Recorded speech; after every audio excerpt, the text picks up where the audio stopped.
अस्सलाम वालेकुम 24 डिजिटल के साथ मैं हूं मोहम्मद अवैस। आज हम आपके साथ लेकर आए हैं एक इंटरेस्टिंग स्टोरी। ये स्टोरी है क्लाशनकोफ गैंग की, क्योंकि जुड़वां शहरों में खौफ की अलामत समझे जाने वाला क्लाशनकोफ गैंग, जिसका बिलाखिर तरनोल पुलिस ने ख़ात्मा कर दिया। बाप बेटे पर मुश्तमिल ये गैंग था। बेसिकली 4 अफराद पर मुश्तमिल ये गैंग था जिसका सरगना जो है वो रहमत खान था। रहमत खान ने अपने बेटे को भी इस गैंग में शामिल कर रखा था। खौफ की अलामत ये गैंग समझा जा रहा था। रावलपिंडी इस्लामाबाद के मुख्तलिफ मकामात पर 35 से ज़ायद ये वारदातें कर चुका था। 35 से ज़ायद वारदातों में ये मतलूब था। क्लाशनकोफ गैंग का नाम कैसे पड़ा? बेसिकली हमारे जो 12 FIRs अभी तक हासिल किए हैं, उनके मुताबिक इस गैंग पर सबसे ज़्यादा FIR जो हैं वो रवां साल 2025 में रजिस्टर्ड की गई हैं। क्योंकि बताया जा रहा है कि कैसे ये गैंग उभरा। हम आपको बताएंगे कि गैंग, क्योंकि इस गैंग की जो बुनियाद थी वो रहमत खान ने रखी, अपने बेटे को इस गैंग में शामिल किया। गैंग बढ़ता गया और 4 अफराद पर ये मुश्तमिल गैंग जो है वो उभर कर सामने आया और खौफ की अलामत समझा जा रहा था। रावलपिंडी इस्लामाबाद समेत ये टेक्सला और वाकंड के इलाकों में आवाम के लिए वबाले जान बन चुका था। और देखते ही देखते 1 साल के अंदर इस गैंग ने आवाम को करोड़ों रुपए से महरूम कर दिया गया था। इसका तरीक़ा वारदात क्या था? क्योंकि क्लाशनकोफ गैंग का नाम जो था वो इस वजह से पड़ा। रहमत खान जो इस गैंग का सरगना था, वो हमेशा जो है जब भी उसने वारदात की तो उसमें क्लाशनकोफ का उसने इस्तेमाल किया। दीगर जो साथी थे वो मुसल्ला पिस्टल होते थे। 1 to 5 मोटरसाइकिल, 1 या 2 मोटरसाइकिल पर ये 3 से 4 अफराद जो है सवार होते थे। किसी भी दुकान को या किराना स्टोर को ये टारगेट करते थे। क्योंकि हमने जो FIRs हासिल किए हैं, उन FIRs के मुताबिक उन FIR की डिटेल्स भी आपसे शेयर करेंगे। वो FIR भी आपसे शेयर करेंगे, उसकी तफसीलात भी आपको बताएंगे कि किस FIR और किस वारदात के बाद पुलिस का शिकंजा जो है वो तंग होता है, मजबूत होता है और बिल आखिर 20 घंटे से पहले 20 घंटों के अंदर ही थाना तरनोल पुलिस जो है वो इस गैंग को कैप्चर कर लेती है। पहले हम चलेंगे टेक्सला की। आपको बताएं कि टेक्सला में ये एक किराना स्टोर पर ये वारदात करते हैं, जहां से 7.5 लाख रुपए की वारदात करके बासानी फ़रार हो जाते हैं और मुकदमा जो है वो 27/2/2025 को दर्ज किया जाता है। इसके अलावा थाना टेक्सला की हदूद में ही एक और दूध दही की दुकान पर ये वारदात करते हैं, जहाँ से 25,000 रुपया लेकर जैसे ये लोग बाहर निकलते हैं तो साथ ही तंदूर शॉप एक होती है और तंदूर शॉप पे भी उसी दौरान उसी टाइम ये वारदात करते हैं और वहाँ से भी 60,000 रुपया लेकर ये बासानी तौर पर फ़रार हो जाते हैं। टेक्सला में ही एक और दुकान पर ये वारदात करते हैं, वहाँ से 1.5 लाख रुपया लेकर ये फ़रार होते हैं और ये FIR दर्ज होती है 21/8/2025 को। थाना टेक्सला की हदूद में ही एक सरकारी अफसर के घर में ये वारदात करते हैं। सरकारी घर के अफसर में ये दाखिल होते हैं क्योंकि बच्चे स्कूल गए थे।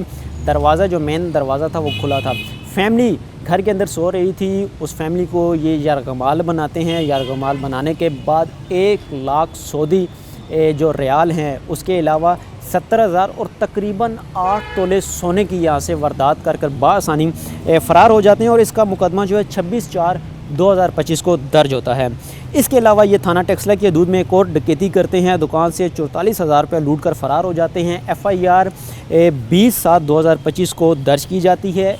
अब थाना टेक्सला की हदूद से निकल कर ये रुख करते हैं थाना वाकंड का। थाना वाकंड की हदूद में ये एक मोबाइल शॉप पर डकैती करते हैं, जहाँ से 42 नए मोबाइल फ़ोन्स और इसके अलावा 4,75,000 रुपये कैश लेकर बासानी फ़रार हो जाते हैं।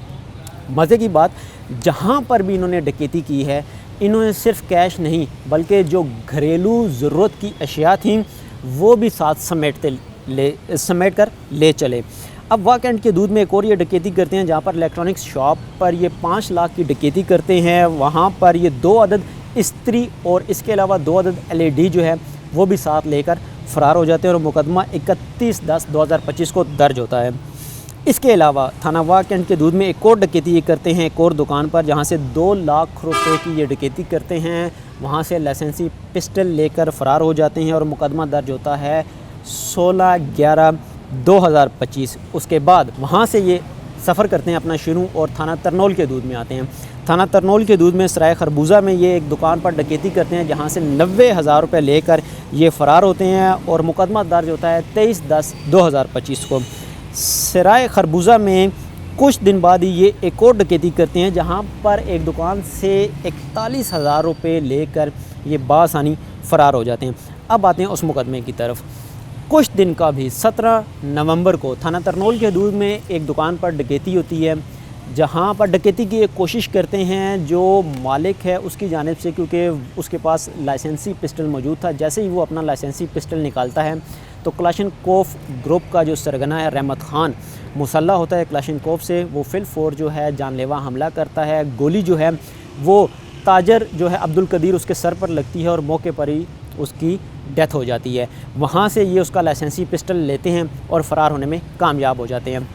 اسلام آباد پولیس کیونکہ پہلے ہی اس گینگ کے تعاقب میں تھی، اب ان کو کلو ملے، کچھ CCTV فوٹیجز جو اس وقت اسکرین پر بھی چل رہی ہیں وہ بھی سامنے ہیں، ان کو دیکھتے ہوئے ان کا تعاقب شروع کرتے ہیں اور ان کا تعاقب کرتے ہوئے 20 گھنٹے کے اندر ان کو دھر لیا جاتا ہے۔ اس حوالے سے جو تفصیلات ہیں وہ DIG اسلام آباد، DIG آپریشنز اسلام آباد جواد طارق جو ہے وہ ہم سے شیئر کرتے ہیں۔ 17 نومبر کو تھانہ ترنول کی حدود میں ایک گینگ جو کلاشن کوف کے ساتھ مسلح گینگ ہے، اس نے کافی ساری وارداتیں اس سے پہلے ڈسٹرکٹ راولپنڈی میں بھی کی ہوئی تھیں، اسلام آباد میں بھی کچھ عرصے سے یہ وارداتیں مختلف تھانوں کی حدود میں کرتے آ رہے تھے، اور تھانہ ترنول کی حدود میں شام تقریباً 6:15 سے 6:30 کے درمیان یہ ایک شاپ کے اندر رابری کے لیے انٹر ہوتے ہیں، اور وہاں پہ جو شاپ اونر ہیں ان کے ساتھ مزاحمت ہوتی ہے، اور انتہائی بہیمانہ طریقے سے انہوں نے کلاشن کوف سے وہاں برس چلا کے ان کو مرڈر کر دیا۔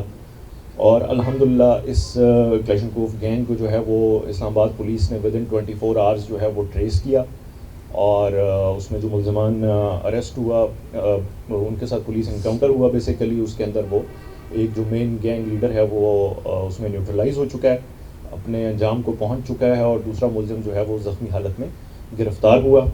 تو یہ ایک بہت بڑی واردات تھی رابری مرڈر کی، اور جس کو اسلام آباد پولیس نے الحمدللہ ودن 24 آورز اس ٹیم نے جو ہے اس کو ٹریس کیا۔ DIG آپریشن جواد طارق جو ہے وہ خوف کی علامت سمجھے جانے والے کلاشن کوف گینگ کی تفصیلات جو ہے وہ ہم شیئر کر رہے تھے۔ اب کیونکہ یقیناً یہ ایک سوالیہ نشان تھا راولپنڈی پولیس کے لیے بھی، کیونکہ سب سے زیادہ وارداتیں جو ہیں وہ تھانہ ٹیکسلا اور اس کے علاوہ تھانہ واکنڈ کی حدود میں کی گئی تھیں، جہاں سے کچھ ہی ماہ میں عوام کو کروڑوں روپے نقدی سے محروم کر دیا گیا تھا۔ بالآخر 17 نومبر کی اس ڈکیتی کی کوشش کے بعد پولیس جو ہے وہ اس گینگ کو دھر لیتی ہے، اور اس کے بعد مبینہ طور پر پولیس مقابلہ ہوتا ہے، اور اپنے ساتھیوں کی فائرنگ سے ہی اس گینگ کا جو سرغنہ ہے رحمت خان جو ہے وہ اس پولیس مقابلے میں مبینہ پولیس مقابلے میں مارا جاتا ہے، جبکہ اس کا بیٹا اور ایک ساتھی زخمی حالت میں پولیس کی کسٹڈی میں ہیں۔ پولیس ان کو گرفتار کر لیتی ہے۔ مزید ملزمان کی نشاندہی اور ان کی گرفتاری کے لیے پولیس کے اس وقت بھی چھاپے جاری ہیں۔ اسی طرح کی مزید انفارمیشن بھی ہم آپ کے ساتھ شیئر کرتے رہیں گے، ہمارے ساتھ ہی رہیے۔